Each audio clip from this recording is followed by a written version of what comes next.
미국이 발칵 뒤집혔습니다. 러시아와 중국의 칼끝이 코앞까지 다가온 상황. 미국 혼자서는 감당하기엔 역부족이었습니다. 미 국방부는 더 강한 동맹이 필요하다라며 동맹국들의 전력을 분석했지만 후보 명단의 맨 위에 한국은 없었습니다.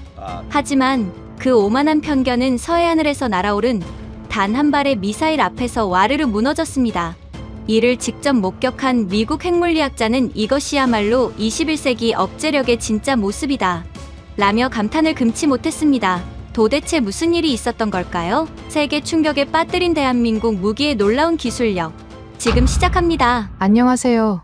저는 에밀리 로웰이라고 합니다. 핵물리학을 전공하고 지금까지 국제원자력기구에서 자문 역할을 해왔습니다. 미국 의회 국방위원회에서도 특별고문을 맡고 있죠.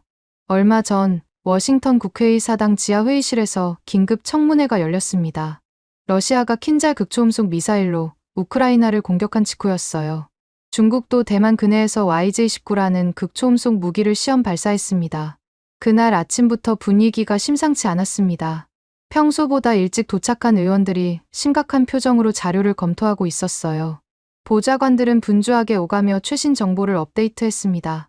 회의실 분위기는 무거웠습니다. 국방위원장이 입을 열었어요. 로웰 박사님, 현재 상황을 어떻게 보십니까? 저는 준비해온 자료를 펼쳤습니다. 사실 이런 질문을 예상하고 밤새 데이터를 정리했거든요. 의원님들, 상황은 심각합니다. 러시아의 킨잘은 마하 10 이상의 속도로 비행하면서 궤도를 바꿀 수 있어요. 우리 패트리어트나 사드로는 요격이 거의 불가능합니다. 회의실이 조용해졌습니다. 모두가 예상했던 답이지만 직접 듣는 건 달랐던 거죠. 한 의원이 깊은 한숨을 내쉬는 소리가 들렸습니다. 중국의 YJ-19도 마찬가지입니다. 저고도로 비행하면서 레이더 탐지를 피해갑니다. 우리가 발견했을 때는 이미 늦은 상황이에요. 저는 스크린에 띄운 궤적 그래프를 가리키며 설명했습니다. 기존 탄도미사일은 포물선을 그리며 날아가기 때문에 예측이 가능했습니다. 하지만 극초음속 무기는 대기권 내에서 자유자재로 기동해요. 마치 바다 위를 스치듯 날아가는 물수제비 같습니다. 한 의원이 손을 들었습니다. 그렇다면 우리 동맹국들은 어떻습니까? 특히 아시아 지역에서 말이죠. 저는 잠시 생각했습니다. 그리고 확신에 찬 목소리로 대답했어요. 일본은 이지스 시스템이 강력하지만 극초음속 대응에는 한계가 있습니다. 호주는 거리상 직접적인 위협은 적지만 대응 능력은 부족해요. 한국은 어떻습니까? 이 질문에 저는 주저없이 답했습니다. 한국은 원자력 기술은 뛰어나지만 핵 억제력은 없습니다. 재래식 무기로는 러시아나 중국 같은 핵 보유국을 억제하기 어려워요. 솔직히 말하면 역부족입니다. 회의실 곳곳에서 고개를 끄덕이는 소리가 들렸습니다. 당시 우리 모두의 공통된 생각이었거든요. 한국은 어디까지나 보조적인 역할을 하는 동맹국이라고 여겼습니다. 저는 계속 설명했습니다. 한국의 KF-16이나 현무 미사일들은 분명 우수합니다. 하지만 사정거리나 위력면에서 러시아나 중국을 억제하기에는 부족해요. 북한 상대로는 충분하지만 더 큰 위협에는 한계가 명확합니다. 결론적으로 말씀드리면 러시아와 중국의 압박이 거세진 지금 우리에게는 더 강력한 동맹이 필요합니다. 저는 마지막 정리를 했습니다. 하지만 현재로서는 미국이 주도적으로 나서야 할 상황입니다. 다른 나라들로는 전략적 균형을 바꾸기 어려워요. 위원장이 무거운 목소리로 물었습니다. 그렇다면 우리가 골든돔 프로젝트를 완성하기 전까지는 사실상 속수무책이라는 말씀입니까? 안타깝게도 그렇습니다. 적에도 위성을 통한 추적망이 구축되기 전까지는 방어에 큰 공백이 있을 수밖에 없어요. 청문회가 끝나고 복도로 나오니 몇몇 의원들이 다가왔습니다. 로웰 박사님 말씀이 맞습니다. 결국 우리가 모든 걸 떠안아야 하는군요. 동맹국들에게 너무 많은 기대를 했던 것 같습니다. 저도 고개를 끄덕였습니다. 그때까지만 해도 제 판단이 정확하다고 확신했거든요. 사실 저는 그동안 여러 아시아 국가들을 방문했지만 한국에 대해서는 깊이 있게 살펴본 적이 없었습니다. 원자력 발전소는 많이 봤지만 군사 기술 쪽은 별로 관심이 없었어요. 미국 언론에서도 한국을 다룰 때는 주로 북한과의 관계나 경제적 성과에 집중했습니다. 그런데 청문회가 끝나고 며칠 후 예상치 못한 연락이 왔습니다. 국방부에서 전화가 온 거예요. 로웰 박사님, 한국 정부에서 협력 제안이 들어왔습니다. 극초음속 무기 관련해서 논의하고 싶다고 하는데요. 처음에는 시간 낭비라고 생각했습니다. 한국이 우리에게 보여줄 만한 기술이 있을까 의심했거든요. 구체적으로 어떤 내용입니까? 하이코어라는 프로젝트에 대해 설명하고 싶다고 합니다. 극초음속 순항미사일 관련 기술이라고 하네요. 저는 코웃음을 쳤습니다.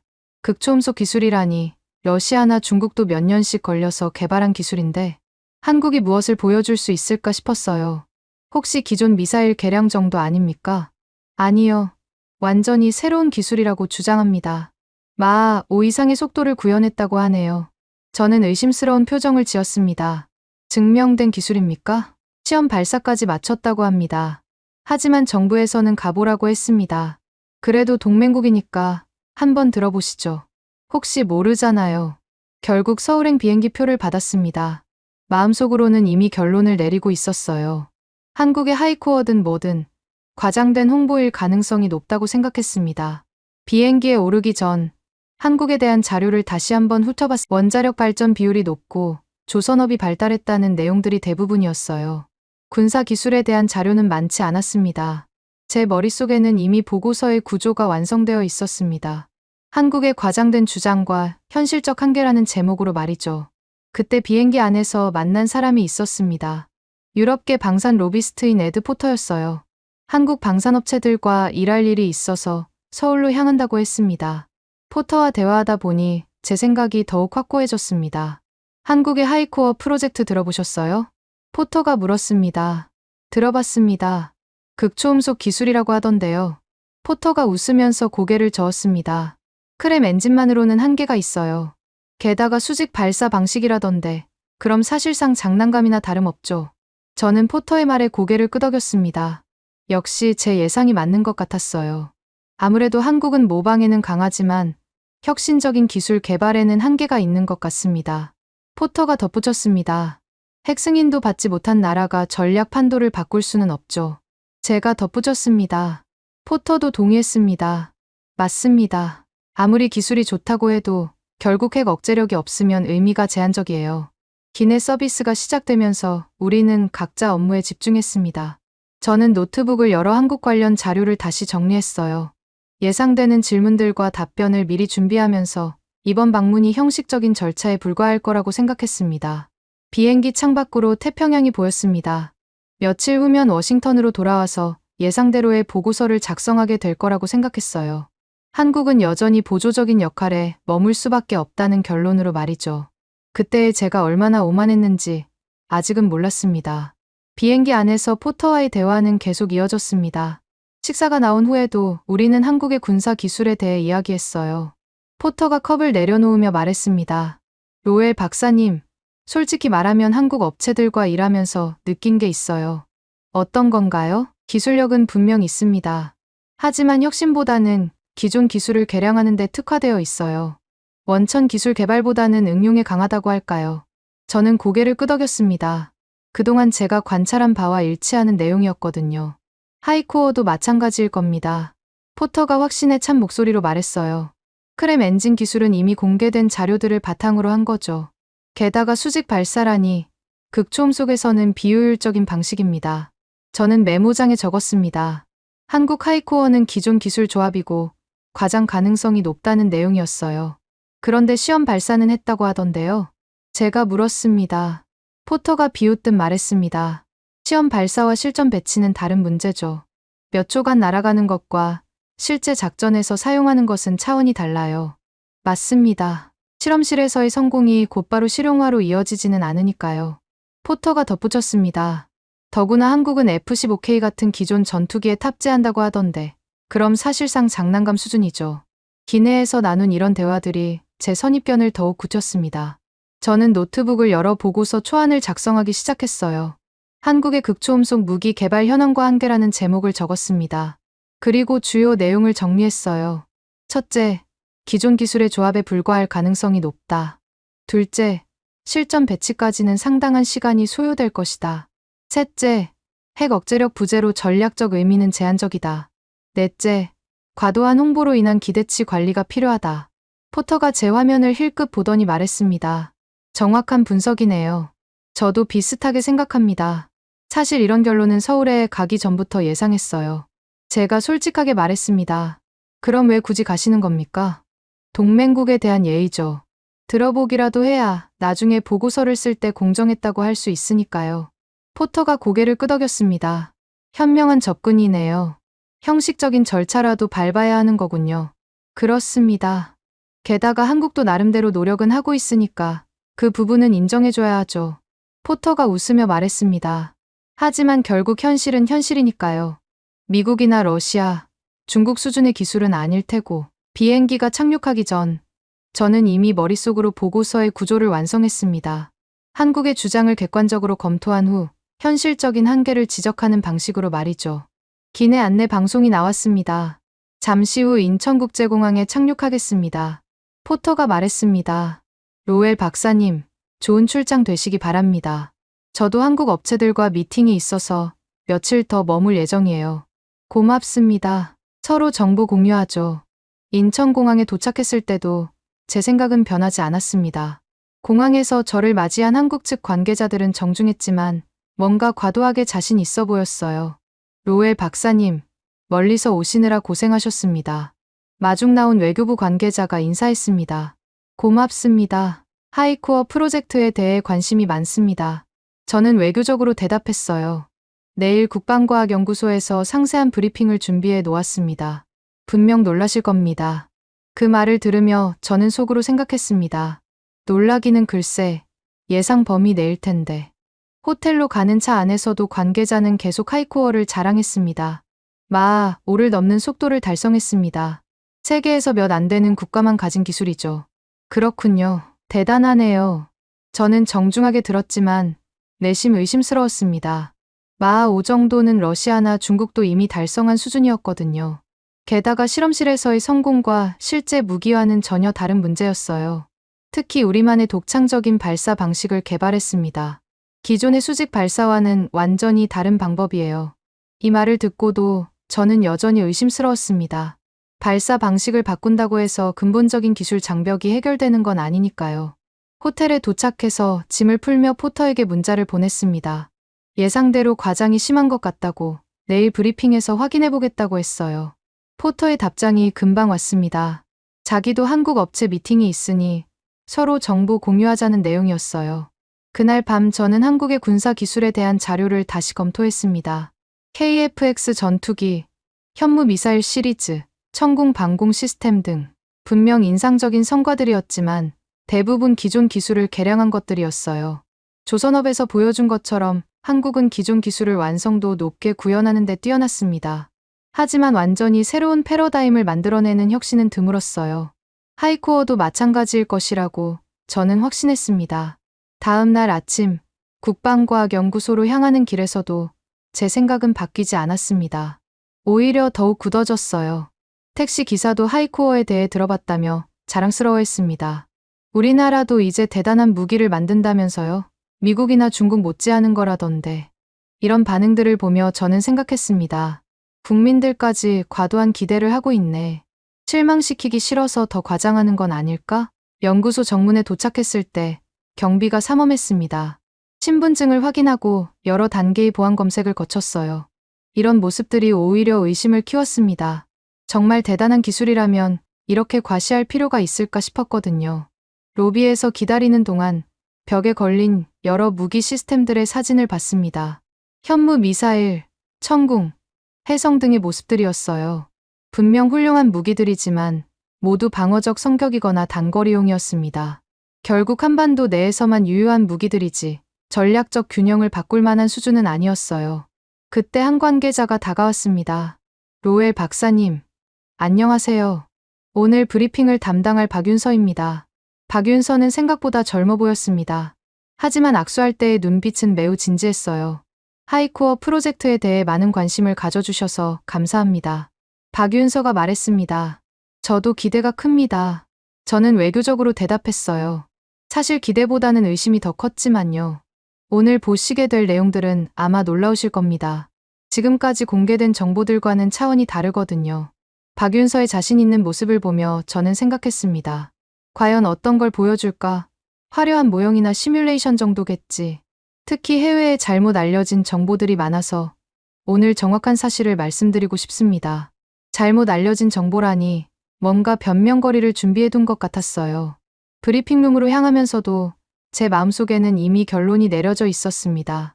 한국의 하이코어는 과장된 홍보에 불과할 것이라고 말이죠. 그때까지만 해도 제가 얼마나 큰 착각을 하고 있었는지 몰랐습니다. 브리핑룸에 들어서니 생각보다 규모가 컸습니다. 대형 스크린과 여러 전시물들이 눈에 들어왔어요. 천장도 높고 조명도 화려하게 설치되어 있었습니다.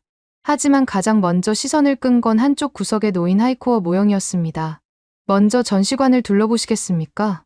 박윤서가 안내했습니다. 저는 고개를 끄덕이며 모형 쪽으로 걸어갔어요. 길이 약 5m 정도의 미사일 모형이 유리 케이스 안에 전시되어 있었습니다. 모형 자체는 인상적이었어요. 매끈한 외관과 정교한 디테일이 제법 그럴듯해 보였습니다. 표면은 무광택으로 처리되어 있었고 각 부분의 이음새도 정교했어요. 하지만 제가 주목한 건 바로 안내판이었습니다. 안내판에 적힌 글자를 읽는 순간 저는 속으로 웃었습니다. 하이코어 시험체라고 명시되어 있었거든요. 그것도 꽤 큰 글씨로 말이에요. 시험체라고 되어 있네요. 제가 박윤서에게 물었습니다. 네, 맞습니다. 현재 단계에서는 기술 검증을 위한 시험체죠. 박윤서의 답변을 들으며 제 예상이 맞았다는 확신이 들었습니다. 역시 아직 실용화 단계가 아니었던 거예요. 시험체라는 건 결국 프로토타입에 불과하다는 뜻이었으니까요. 제가 모형을 더 자세히 살펴보는 동안 박윤서는 계속 설명했습니다. 물론 핵심 기술들은 모두 검증이 완료된 상태입니다. 이제는 시스템 통합과 최적화 단계에 있어요. 하지만 저는 여전히 의심스러웠습니다. 핵심 기술이 검증되었다면 왜 아직도 시험체 단계에 머물러 있을까요? 그때 뒤에서 익숙한 목소리가 들렸습니다. 로웰 박사님? 돌아보니 포터가 서 있었어요. 포터도 같은 시간에 브리핑을 듣게 된 모양이었습니다. 그 뒤로 한국 방산업체 관계자들이 몇 명 더 따라왔어요. 포터 씨도 오셨군요. 네, 한국 업체 관계자들이 함께 들어보자고 해서요. 포터가 하이코어 모형을 보더니 작은 소리로 말했습니다. 봐라, 시험체라고 되어 있지 않냐. 저는 고개를 끄덕였습니다. 역시 제 예상이 틀리지 않았어요. 포터가 계속 말했습니다. 무기화는 아직 불가능하다는 뜻이지. 그냥 기술 시연용 모형인 거야. 그렇게 보이네요. 실제 무기라면 이렇게 쉽게 공개할 리도 없고요. 포터가 모형 주변을 돌면서 관찰했습니다. 엔진 부분을 보세요. 너무 단순하게 만들어져 있어요. 진짜 스크램 엔진이라면 훨씬 복잡한 구조여야 하는데. 저도 포터가 가리키는 부분을 봤습니다. 확실히 엔진 부분이 실제보다는 단순화되어 보였어요. 아마도 보안을 핑계로 대충 만든 것 같았습니다. 박윤서가 우리 대화를 듣고 다가왔습니다. 혹시 궁금한 점이 있으시면 언제든 물어보세요. 이 시험체는 실제로 비행했습니까? 포터가 날카롭게 물었습니다. 물론입니다. 지난해 하반기에 시험 발사를 성공적으로 마쳤어요. 포터가 추가로 물었습니다. 몇 차례나 시험했습니까? 그건 보안 사항이라서 구체적인 횟수는 말씀드리기 어려워요. 이런 답변이 나올 때마다 저는 더욱 의심스러워졌습니다. 정말 성공적이었다면 횟수 정도는 자랑스럽게 말할 법한데요. 그런데 아직 시험체 단계라는 건 실전 배치는 언제쯤 가능한 겁니까? 제가 물었습니다. 박윤서가 잠시 머뭇거렸습니다. 그건 단계적으로 진행될 예정입니다. 먼저 지대지 버전부터 시작해서 함대지, 공대지 순으로 개발할 계획이에요. 이 애매한 답변이 모든 걸 말해주는 것 같았어요. 결국 언제가 될지 모른다는 뜻이었으니까요. 저는 모형을 더 자세히 살펴봤습니다.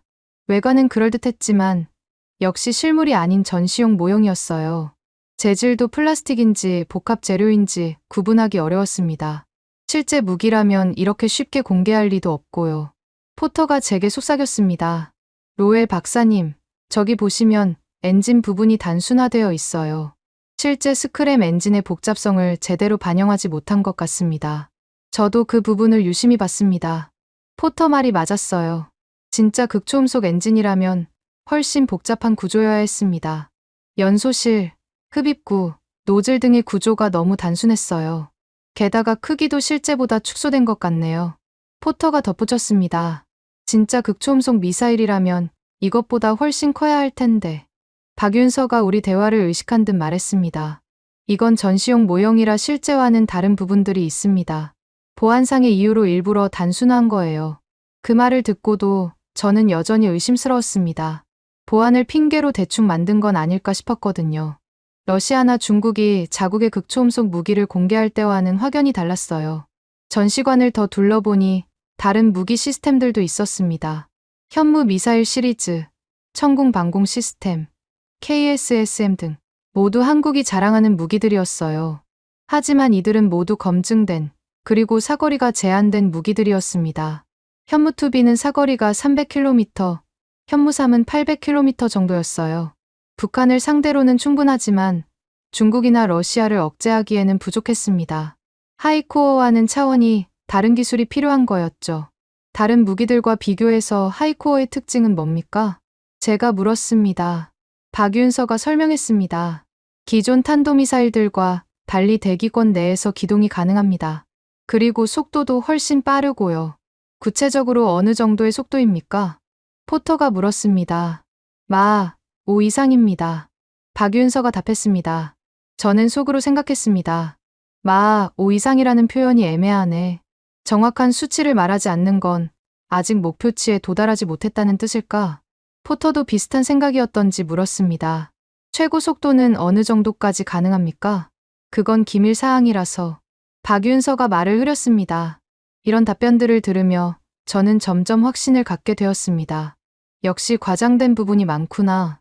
진짜 대단한 성과라면 이렇게 숨길 이유가 없을 텐데요. 전시관 구석에는 하이코어 개발 과정을 보여주는 패널들이 있었습니다. 연구 시작부터 시험 발사까지의 과정이 연대기 순으로 정리되어 있었어요. 하지만 여기서도 구체적인 성능 수치는 찾아볼 수 없었습니다. 모두 세계 수준, 첨단 기술 같은 추상적인 표현들 뿐이었어요. 한 패널에서는 하이코어의 장점을 나열하고 있었습니다. 기존 방어 시스템 무력화, 신속한 정밀 타격, 전략적 억제 효과 등. 하지만 이런 건 어떤 극초음속 무기든 가져야 할 기본적인 특징들이었어요. 실제 시험 영상 같은 건 볼 수 있습니까? 제가 물었습니다. 그건 브리핑에서 일부 공개할 예정입니다. 박윤서가 답했습니다. 포터가 제게 작은 목소리로 말했습니다. 아마 몇 초짜리 편집 영상 정도겠지. 전체 과정은 안 보여줄 거야. 저도 그렇게 생각했습니다. 정말 성공적이었다면 더 당당하게 공개했을 테니까요. 러시아가 킨잘 시험 영상을 공개할 때의 자신감과는 차이가 났어요. 전시관 한편에는 하이코어 개발에 참여한 기관들을 소개하는 코너도 있었습니다. 국방과학연구소, 한국항공우주연구원, 서울대학교, 카이스트 등 분명 훌륭한 기관들이었지만 극초음속 기술에서는 아직 초심자 수준이었어요. 미국이나 러시아, 중국처럼 수십 년간 축적해온 경험과는 차이가 있을 수밖에 없었습니다. 전시관을 다 돌아본 후 브리핑룸 자리에 앉았습니다. 제 머릿속에는 이미 결론이 내려져 있었어요. 하이코어는 아직 시험 단계에 불과하고 실용화까지는 상당한 시간이 걸릴 것이다. 그리고 설령 완성된다 하더라도 전략적 균형을 바꿀 정도는 아닐 것이다. 포터도 비슷한 생각인 듯 제게 눈짓을 보냈습니다. 우리는 서로 통하는 게 있었어요. 예상대로 과장이 심하다는 건 말이에요. 박윤서가 브리핑을 시작할 준비를 하는 모습을 보며 저는 생각했습니다. 과연 어떤 내용을 보여줄까? 아마 화려한 그래프와 시뮬레이션 영상 정도겠지. 하지만 실제 데이터나 구체적인 성능 수치는 공개하지 않을 것 같았어요. 그럴 수 없는 이유가 있을 테니까요. 러시아의 킨잘이나 중국의 YJ-19 같은 검증된 무기들과 비교하면 한국의 하이코어는 아직 갈 길이 멀어 보였습니다. 결국 제 초기 판단이 맞았던 것 같았어요. 한국은 여전히 보조적인 역할에 머물 수밖에 없고 미국이 주도적으로 나서야 하는 상황에는 변함이 없을 거라고요. 그때까지만 해도 저는 제가 보고 있는 게 전부라고 생각했습니다. 박윤서가 프레젠테이션 화면을 준비하는 동안 저는 포터와 작은 목소리로 대화를 나눴습니다. 역시 예상대로네요. 포터가 말했습니다. 시험체 수준에서 이렇게 큰 행사를 벌이는 걸 보니 과장이 심한 것 같아요. 저도 고개를 끄덕였습니다. 앞서 본 모형도 그렇고 구체적인 수치는 하나도 공개하지 않고요. 그때 박윤서가 마이크를 켰습니다. 그럼 본격적인 브리핑을 시작하겠습니다. 하지만 예상과 달리 박윤서는 화려한 슬라이드부터 시작하지 않았어요. 대신 우리를 다른 방으로 안내했습니다. 먼저 비공개 회의실에서 솔직한 대화를 나누고 싶습니다. 비공개 회의실은 훨씬 작고 아늑했습니다. 대형 테이블을 중심으로 의자 몇 개가 배치되어 있었어요. 창밖으로는 연구소 건물들이 보였습니다. 박윤서가 자료를 정리하며 말했습니다.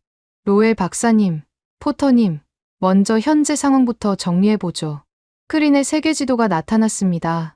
러시아, 중국, 미국이 각각 다른 색깔로 표시되어 있었어요. 지금 전 세계는 새로운 군비 경쟁 시대에 들어섰습니다. 그 중심에 극초음속 무기가 있고요. 저는 이미 알고 있는 내용이라 대수롭지 않게 들었습니다. 하지만 박윤서의 다음 질문이 저를 긴장시켰어요. 로엘 박사님, 솔직히 물어보겠습니다. 박윤서가 제 눈을 똑바로 바라보며 말했습니다. 러시아의 킨잘과 중국의 YJ-19를 미국의 패트리어트나 사드로 막을 수 있습니까? 그 순간 제 손이 멈췄습니다. 펜을 들고 있던 손이 굳어버린 거예요. 이건 제가 가장 답하기 싫어하는 질문이었습니다. 저는 말을 머뭇거렸습니다. 사실 답은 뻔했어요. 불가능합니다. 현재 미국의 방어 시스템으로는 극초음속 무기를 요격하기 거의 불가능해요. 이건 제가 워싱턴 청문회에서도 인정했던 사실이었습니다.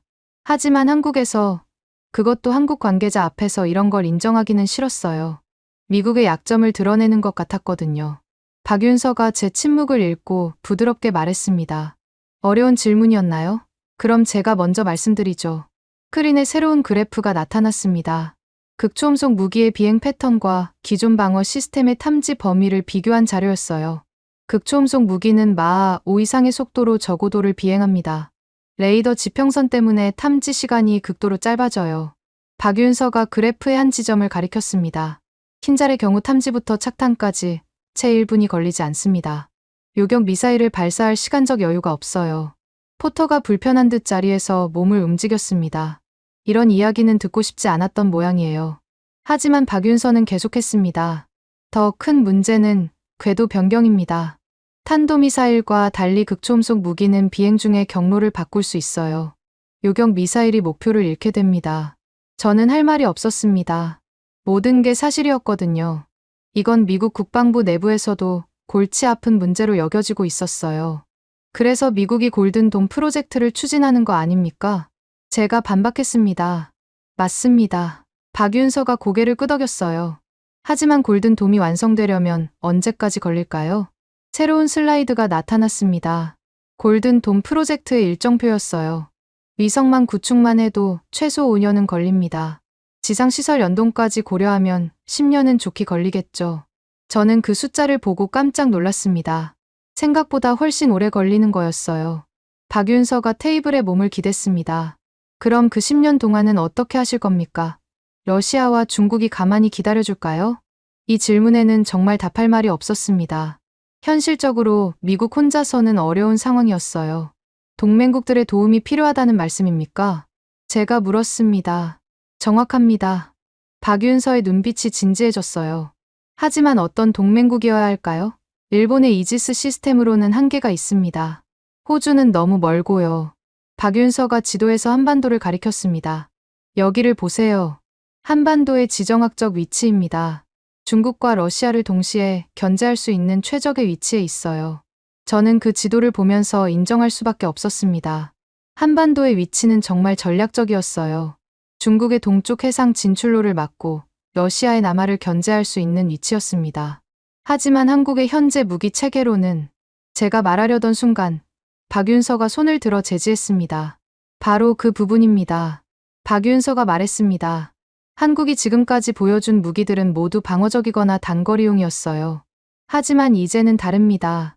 스크린에 새로운 지도가 나타났습니다. 한반도를 중심으로 동심원들이 그려져 있었어요. 하이코어가 완성되면 상황이 달라집니다. 중국의 주요 군사 기지들이 타격 범위 안에 들어와요. 제가 깜짝 놀라 물었습니다. 사거리가 그 정도나 됩니까? 구체적인 수치는 기밀이지만 충분히 전략적 가치가 있는 수준입니다. 포터가 의심스러운 표정으로 말했습니다.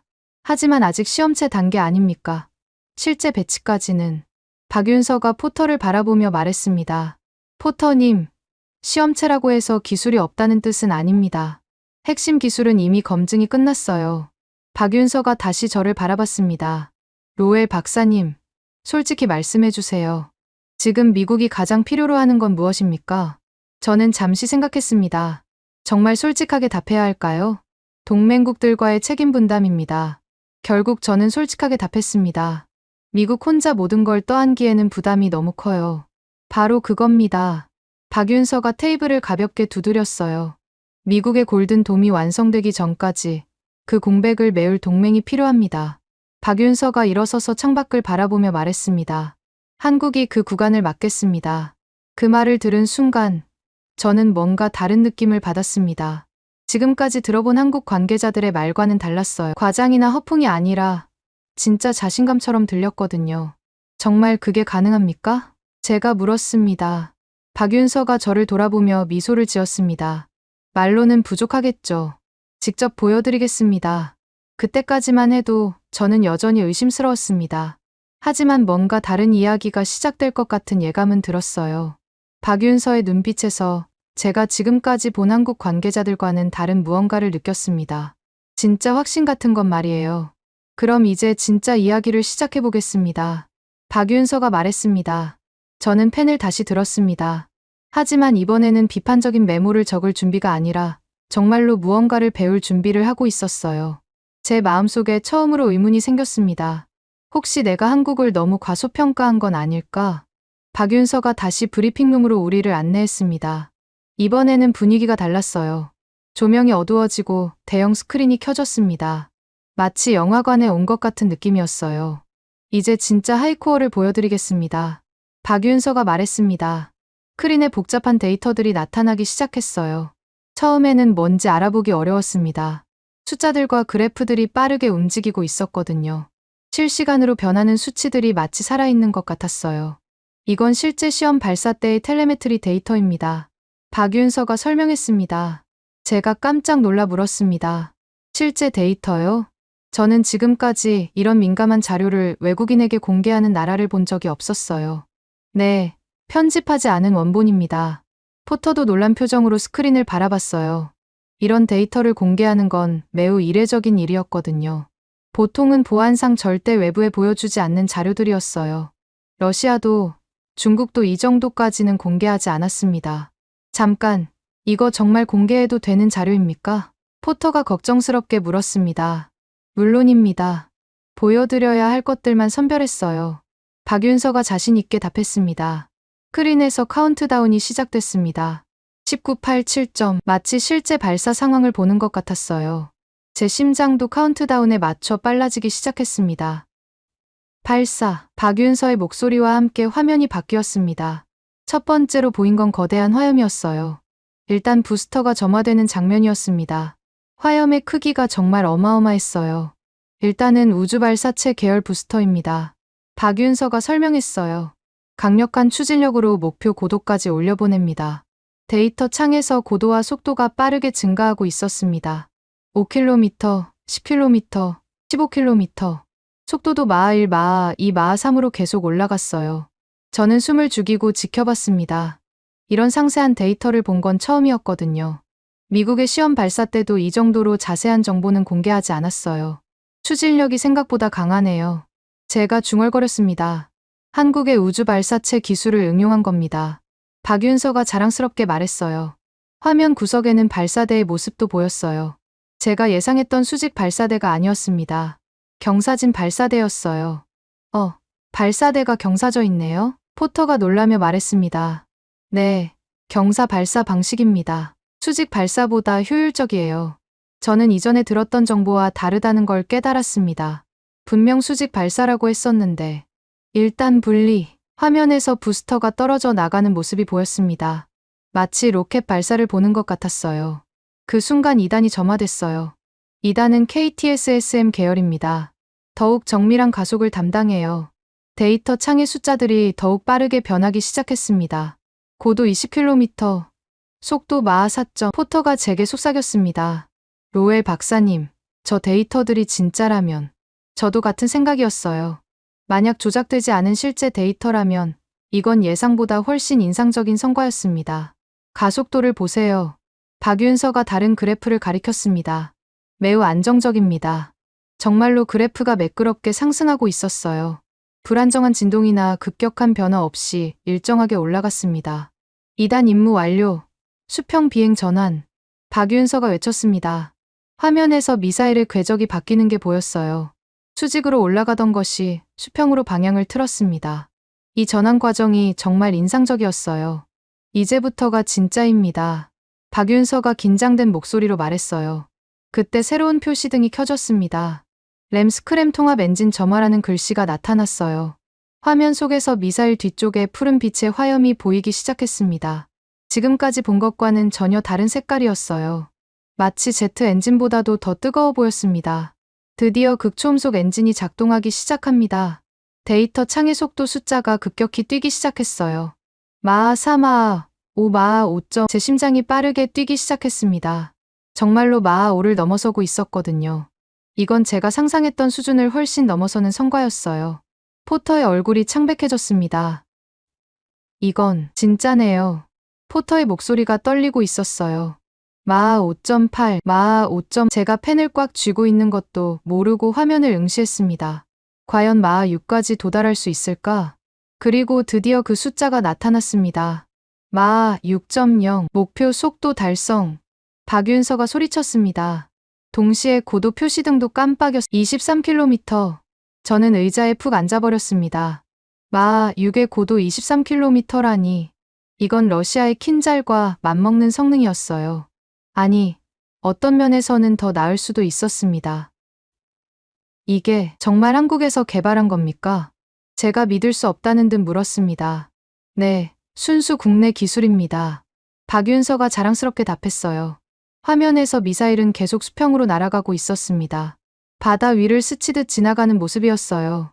마치 바다 표면과 평행하게 날아가는 것 같았습니다. 비행 시간을 보세요. 박윤서가 가리킨 곳에 타이머가 있었습니다. 1분 30초. 발사 지점에서 서해상 목표 지점까지입니다. 만약 이게 평양 방향이었다면 저는 계산기를 꺼냈습니다. 거리와 속도를 계산해 보니 2분이면 평양. 제가 중얼거렸습니다. 전 북한 지역은 3분 내에. 이 숫자들이 의미하는 바가 무엇인지 깨달은 순간 등골이 오싹해졌습니다. 북한 입장에서는 사실상 요격이 불가능한 속도였어요. 포터의 목소리가 작아졌습니다. 이건 데모가 아닌데.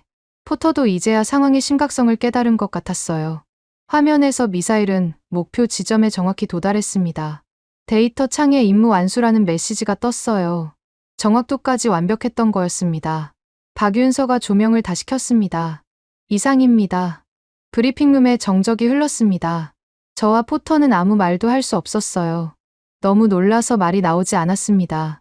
방금 본 게 정말 실제 데이터라면 한국이 정말로 극초음속 무기를 개발한 것이었습니다. 그것도 세계 최고 수준으로 말이에요. 혹시 이 데이터가. 제가 말을 더듬었습니다. 조작된 거 아니냐고 물으시는 건가요? 박윤서가 웃으며 말했습니다. 그런 게 아니라. 이해합니다. 믿기 어려우실 테니까요. 박윤서가 추가 자료를 꺼냈습니다. 이건 국제관측소에서 포착한 자료입니다. 우리 데이터와 일치하죠. 제3자 기관의 관측 데이터까지 있었어요. 이제 더 이상 조작을 의심할 수 없었습니다. 여러 독립적인 소스에서 같은 결과가 나왔으니까요. 포터가 떨리는 목소리로 물었습니다. 정말로 마하 6을 달성한 겁니까? 네, 목표였던 마하 5를 넘어섰습니다. 저는 아직도 믿기 어려웠어요. 한국이 정말로 이런 기술을 가지고 있었다니. 제가 워싱턴에서 한 말들이 얼마나 잘못된 것이었는지 깨달았습니다. 고도 23km도 목표치를 넘은 거군요. 제가 말했습니다. 원래 목표는 20km였어요.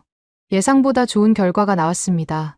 박윤서가 테이블에 다른 자료들을 펼쳤습니다. 이건 비행 경로입니다.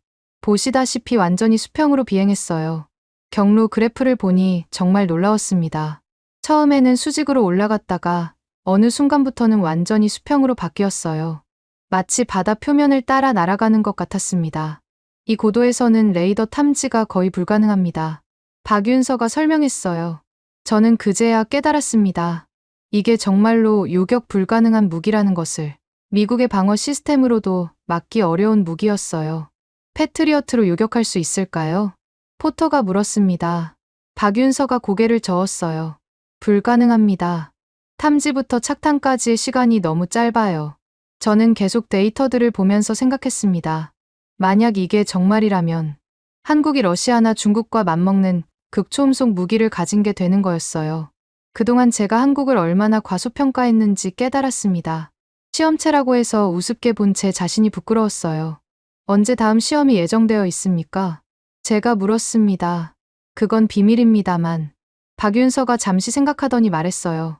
머지않아 더 발전된 모습을 보실 수 있을 겁니다. 포터가 제게 작은 목소리로 말했습니다. 로엘 박사님, 이거 진짜인 것 같아요. 저도 이제 인정할 수밖에 없었습니다. 한국이 정말로 놀라운 기술을 개발한 것 같았어요. 그동안 제 머릿속에 있던 확신이 흔들리기 시작했습니다. 혹시 제가 한국에 대해 너무 많은 편견을 가지고 있었던 건 아닐까? 다음에는 더 자세한 내용을 보여드리겠습니다. 박윤서가 말했습니다. 저는 고개를 끄덕이며 답했습니다. 이제 정말로 듣고 싶었거든요. 한국이 어떻게 이런 기술을 개발할 수 있었는지. 제 마음속에 있던 오만함이 조금씩 사라져가고 있었습니다. 잠시 휴식을 취한 후 박윤서가 다시 우리를 회의실로 불렀습니다. 이번에는 테이블 위에 두꺼운 자료집들이 놓여 있었어요. 표지에는 극비라는 도장이 선명하게 찍혀 있었습니다. 이제 하이코어의 진짜 의미에 대해 말씀드리겠습니다. 박윤서가 자료집을 펼치며 말했습니다. 첫 번째 페이지에는 세계 지도가 있었어요. 한반도를 중심으로 여러 동심원이 그려져 있었습니다. 방금 보신 시험 발사는 사실 기본 성능 검증에 불과합니다. 박윤서가 설명했어요. 실제 작전 능력은 훨씬 광범위해요. 포터가 의심스러운 표정으로 물었습니다. 사거리가 얼마나 됩니까? 구체적인 수치는 기밀이지만 박윤서가 지도의 한 지점을 가리켰습니다. 베이징까지는 충분히 도달 가능합니다. 제가 깜짝 놀라 물었습니다. 베이징까지요? 네. 그리고 상하이, 칭다오, 선양까지도 모두 사정권 내에 들어옵니다. 저는 계산기를 꺼내서 거리를 계산해봤습니다. 서울에서 베이징까지는 약 950km였어요. 만약 하이코어가 이 거리까지 날아갈 수 있다면 중국의 주요 군사 기지들이 모두 타격 범위에 들어오는군요. 제가 중얼거렸습니다. 정확합니다. 박윤서가 다음 페이지를 넘겼어요. 새로운 지도가 나타났습니다. 이번에는 러시아 극동 지역이 표시되어 있었어요. 블라디보스토크의 러시아 태평양 함대 기지도 사정권 내입니다. 박윤서가 설명했습니다. 포터의 얼굴이 더욱 심각해졌습니다. 그럼 한국이 중국과 러시아를 동시에 견제할 수 있다는 말씀입니까? 이론적으로는 그렇습니다. 저는 이 말의 의미를 곱씹어봤습니다. 만약 정말로 그렇다면 한국의 전략적 가치가 완전히 달라지는 거였어요. 더 이상 북한만 상대하는 지역적 플레이어가 아니라 동아시아 전체의 균형을 좌우할 수 있는 존재가 되는 것이었습니다. 박윤서가 다른 자료를 꺼냈습니다. 그런데 하이코어는 혼자가 아닙니다. 다른 무기 체계들과 연동되어야 진짜 위력을 발휘해요. 테이블 위에 새로운 사진들이 놓였습니다. 현무 미사일의 모습이었어요. 현무를 보신 적 있으신가요? 박윤서가 물었습니다. 들어봤습니다. 지하 관통 능력이 뛰어나다고 제가 답했습니다. 맞습니다. 현무는 고속 운동에너지를 이용해 깊은 지하까지 관통할 수 있어요. 북한의 지하 시설들을 무력화하는 게 주목적이죠. 박윤서가 두 미사일의 사진을 나란히 놓았습니다. 하이코어와 현무호가 함께 있으니 뭔가 대단한 조합처럼 보였어요. 하이코어가 신속한 타격을 담당한다면 현무호는 확실한 무력화를 담당합니다. 두 무기가 함께 사용되면 포터가 말을 이었습니다. 적이 방어할 시간적 여유가 전혀 없겠군요. 바로 그겁니다. 박윤서가 고개를 끄덕였어요. 저는 이 조합의 무서움을 깨달았습니다. 하이코어로 먼저 방어 시설을 마비시키고 현무호로 핵심 시설을 파괴하는 것이었어요. 이런 공격을 받는다면 어떤 나라든 속수무책일 것 같았습니다. 그런데 지금 보신 건 지대지 버전입니다. 박윤서가 다른 자료를 펼쳤어요. 새로운 그림이 나타났습니다. 공중에서 발사되는 하이코어의 모습이었어요. ALBM 버전도 개발 중입니다. 박윤서가 설명했습니다. ALBM이 뭡니까? 포터가 물었습니다. 에어, 론치드 발리스틱 미사일의 줄임말이에요. 항공기에서 발사하는 탄도미사일입니다. 제가 놀라며 물었습니다. 그럼 전투기에서도 하이코어를 발사할 수 있다는 말씀입니까? 네, 그게 최종 목표입니다. 박윤서가 전투기 사진을 꺼냈어요. KF-21의 모습이었습니다. KF-21의 외장으로 탑재하는 방안을 검토 중입니다. 이 말을 듣는 순간 저는 완전히 다른 차원의 위협을 느꼈습니다. 지상에서 발사하는 것도 무서운데 공중에서 발사한다면 그럼 발사 위치를 예측하기가 거의 불가능하겠네요. 제가 중얼거렸습니다. 맞습니다. KF-21이 한반도, 상공 어디서든 발사할 수 있으니까요. 포터가 걱정스러운 표정으로 말했습니다. 그럼 중국이나 러시아 입장에서는 한국의 모든 전투기를 감시해야 하는 건가요? 이론적으로는 그렇습니다. 저는 이 상황을 상상해봤습니다. 중국이 한반도 상공을 비행하는 모든 KF-21을 경계해야 하는 상황. 그들의 방공망에 엄청난 부담이 될 것 같았어요. 박윤서가 테이블을 정리하며 말했습니다. 이제 핵심을 말씀드리겠습니다. 새로운 자료가 테이블 위에 놓였어요. 핵 없는 핵 억제력이라는 제목이 있었습니다. 현재 한국은 핵무기를 보유하지 않고 있습니다. 박윤서가 시작했어요.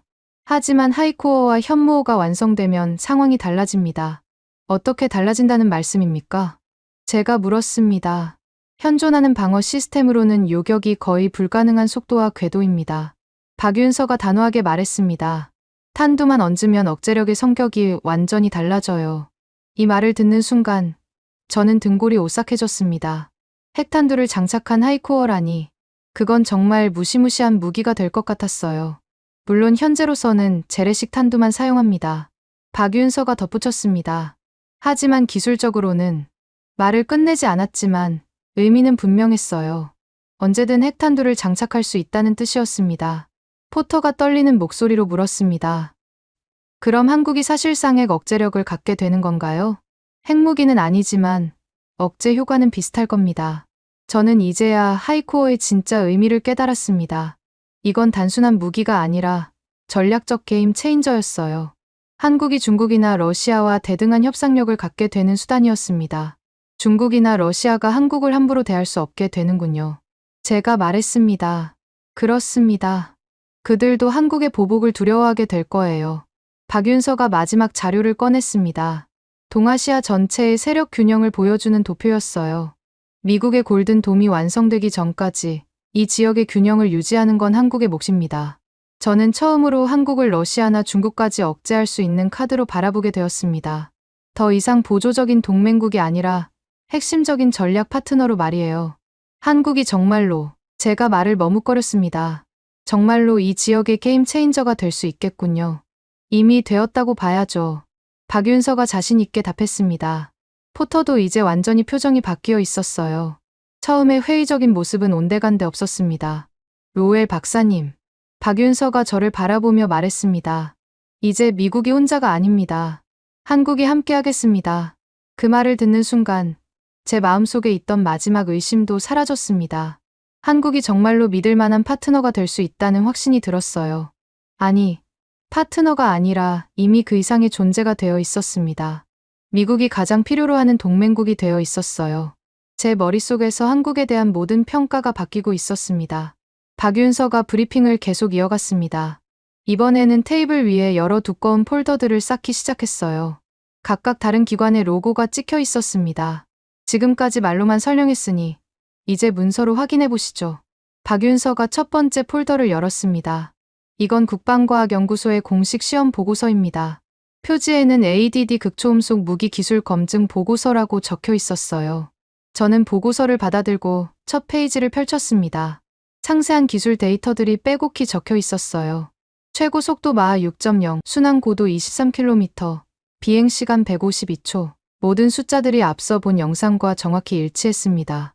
이 보고서는 언제 작성된 겁니까? 제가 물었습니다. 시험 발사 직후입니다. 독립적인 검증 기관에서도 확인했어요. 박윤서가 두 번째 폴더를 열었습니다. 이번에는 서울대학교 로고가 보였어요.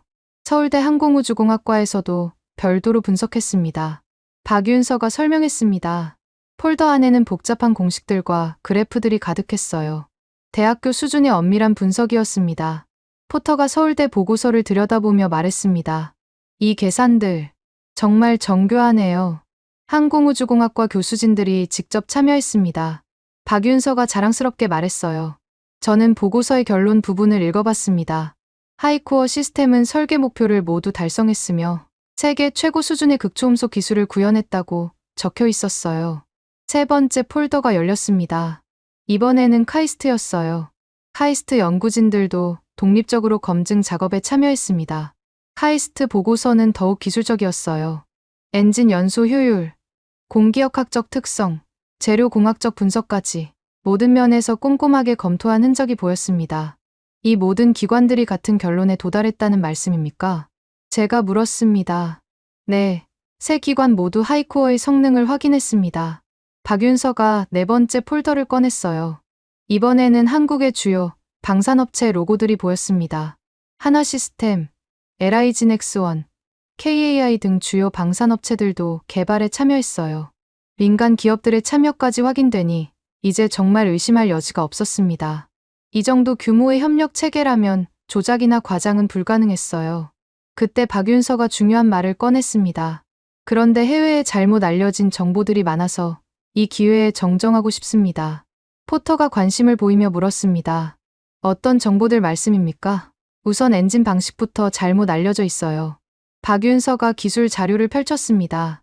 크램 엔진 단독이 아니라 램제트와 스크램제트를 통합한 방식입니다.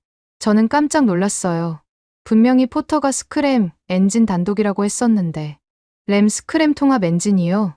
제가 다시 물었습니다. 네.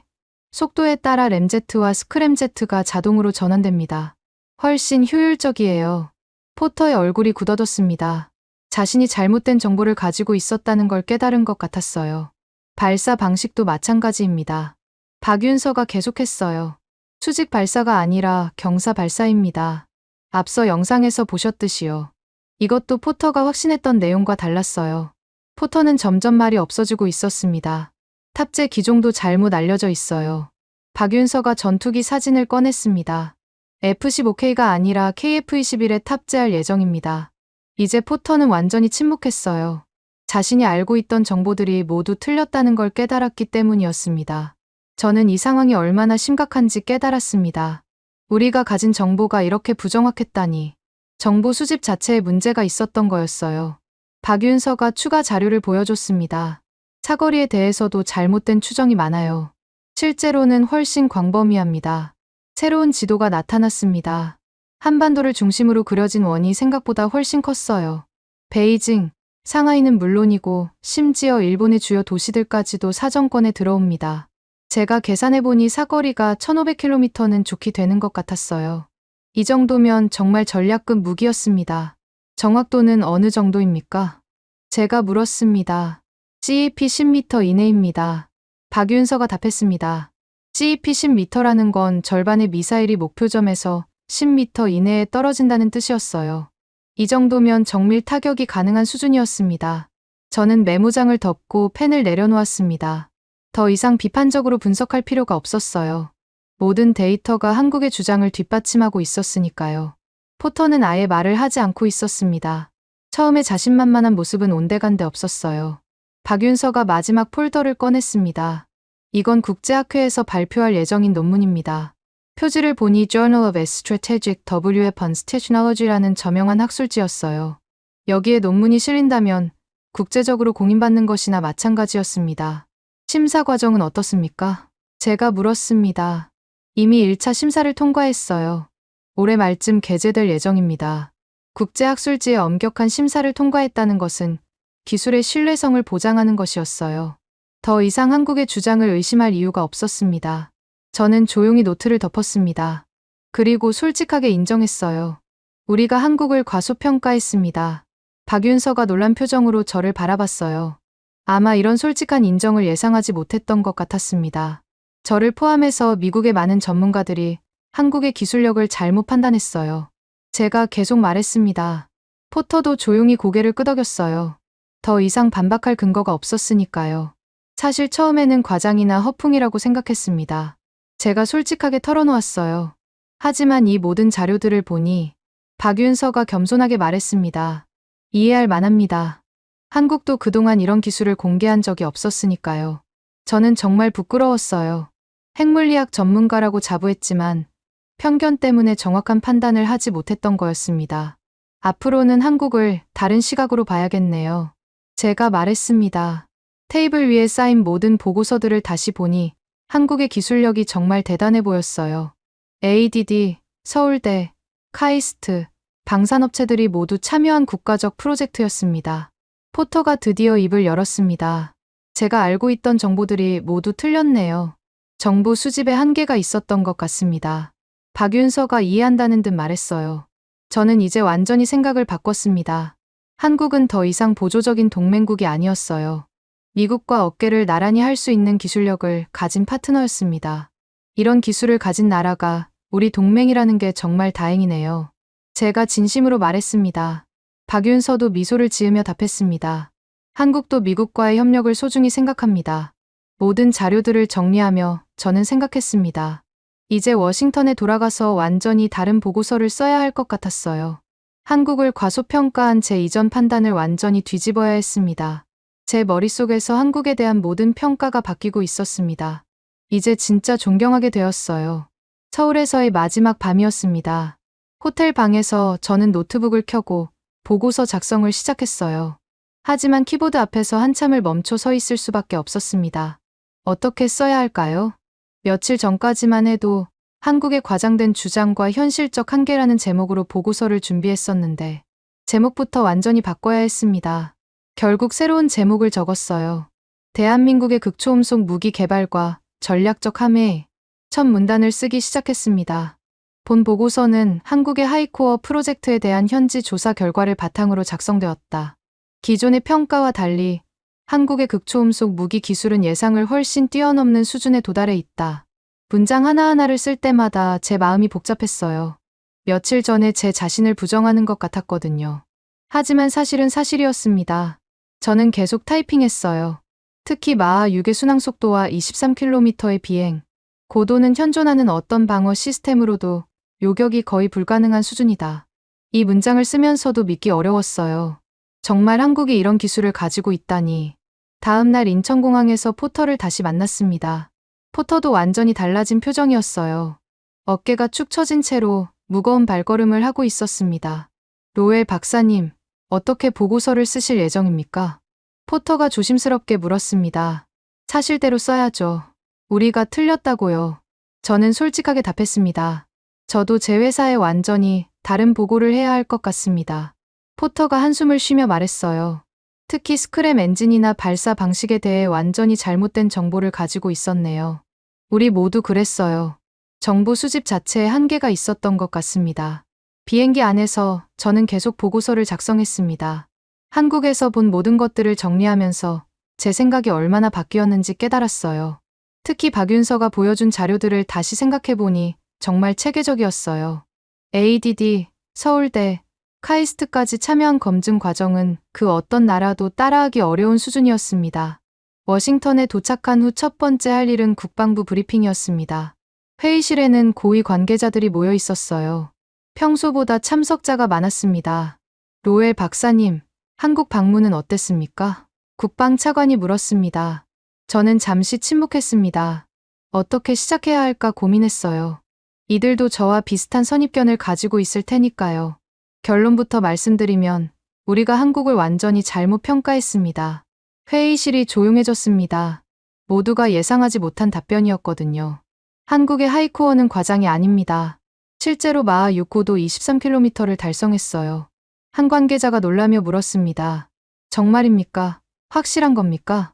네, 실제 시험 데이터까지 확인했습니다. 조작이나 과장이 아니라 진짜 성과예요. 저는 가져온 자료들을 테이블 위에 펼쳤습니다. ADD, 서울대, 카이스트의 보고서들이었어요. 이 모든 기관들이 독립적으로 검증했습니다. 의심할 여지가 없어요. 국방차관이 자료를 훑어보며 물었습니다. 그럼 전략적 의미는 어떻게 평가하십니까? 이 질문에 저는 확신을 가지고 답했습니다. 게임 체인저입니다. 완전한 게임 체인저예요. 스크린에 동아시아 지도를 띄웠습니다. 한반도를 중심으로 동심원들이 그려져 있었어요. 한국의 하이코어 사정권에는 베이징, 상하이, 블라디보스토크가 모두 들어옵니다. 회의실에서 탄성이 터져 나왔어요. 이건 말이 안 되는데요. 한 관계자가 중얼거렸습니다. 이건 중국과 러시아에 대한 실질적 억제력을 의미합니다. 저는 계속 설명했습니다. 더구나 KF-21에 탑재 가능하다면 발사 지점을 예측하기도 어려워져요. 더 중요한 건 요격이 거의 불가능하다는 점입니다. 우리 패트리어트나 사드로도 막기 어려워요. 한 장군이 손을 들며 물었습니다. 그럼 한국이 이제 지역 강국이 되었다는 말씀입니까? 그런 수준이 아닙니다. 저는 단호하게 말했어요. 대한민국은 이제 북한만이 아니라 러시아와 중국까지 억제할 수 있는 나라가 되었어요. 미국이 지금 가장 필요로 하는 동맹국입니다. 회의실이 다시 조용해졌습니다. 모두가 이 말의 의미를 이해하려고 애쓰고 있었어요. 국방차관이 신중하게 물었습니다. 만약 한국이 핵 보유 승인을 받는다면 어떻게 될까요? 이 질문에 저는 잠시 생각했습니다. 그리고 솔직하게 답했어요. 세계 질서를 뒤흔들 무시무시한 강국으로 도약할 겁니다. 제 목소리에는 두려움과 존경이 동시에 섞여 있었어요. 한국의 기술력에 대한 존경과 그 파급력에 대한 경계심이 공존하고 있었습니다.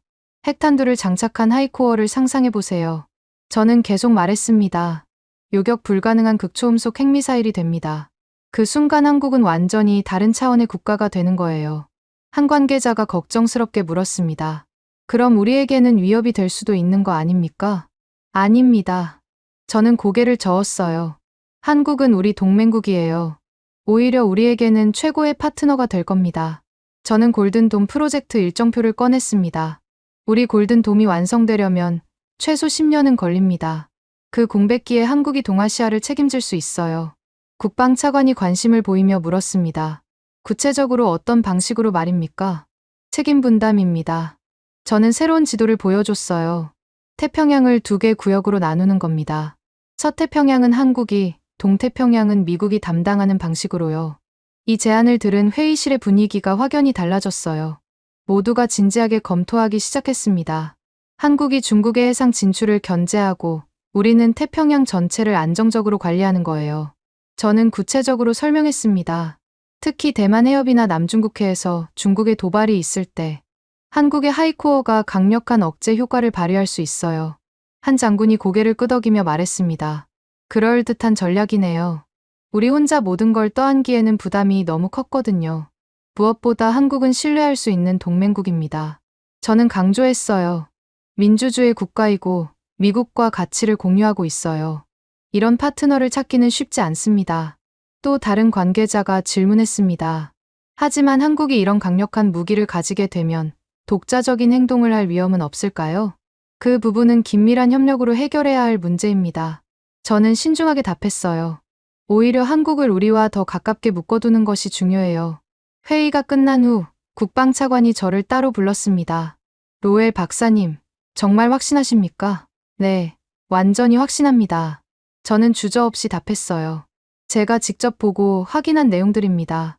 그럼 한국과의 협력 방안을 구체적으로 검토해 봅시다. 다음 주에 정책 회의를 소집하겠습니다. 며칠 후 저는 최종 보고서를 완성했습니다. 총 50페이지에 이르는 상세한 분석 보고서였어요. 마지막 문단을 이렇게 마무리했어요. 결론적으로 대한민국은 더 이상 우리가 보호해야 할 약소국이 아니다. 오히려 미국과 어깨를 나란히 할 수 있는 기술 강국이며 동아시아 안정의 핵심 파트너이다.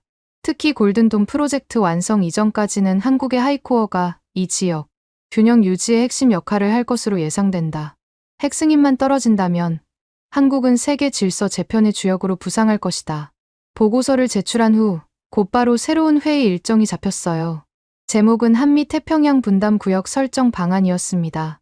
그 회의 준비를 하면서 저는 깨달았습니다. 제 오만함이 완전히 사라졌다는 것을. 대신 한국에 대한 진심 어린 존경이 생겼어요. 동시에 그들의 엄청난 기술력에 대한 건전한 경계심도 가지게 되었습니다. 한국은 이제 미국이 함부로 대할 수 있는 상대가 아니었어요. 오히려 조심스럽게 대해야 할, 그리고 깊이 협력해야 할 파트너가 되었습니다. 며칠 전만 해도 한국을 역부족이라고 평가했던 제 자신이 부끄러웠어요. 이제는 한국이 가장 필요한 동맹이라고 확신하고 있었으니까요. 다음 주에 열릴 한미협력회의가 기다려졌습니다. 이제 진짜 동등한 파트너로서 대화할 수 있을 것 같았어요. 창밖으로 보이는 워싱턴의 야경을 바라보며 저는 생각했습니다. 세상이 정말 빠르게 변하고 있구나. 그리고 한국이 그 변화의 중심에 서 있구나. 제가 경험한 이 놀라운 반전이 앞으로 미국의 아시아 정책에 어떤 변화를 가져올지 정말 기대되었습니다. 한국, 이제 정말 무시할 수 없는 나라가 되었어요. 아니, 이미 우리보다 앞서 있는 분야까지 생겼는지도 모릅니다. 저는 다시 한번 다짐했습니다. 앞으로는 절대로 편견으로 다른 나라를 판단하지 않겠다고요. 여러분은 지금 어디에서 이 이야기를 듣고 계신가요? 댓글로 적어주시면 감사드리겠습니다. 지금까지 감동을 더하다였습니다.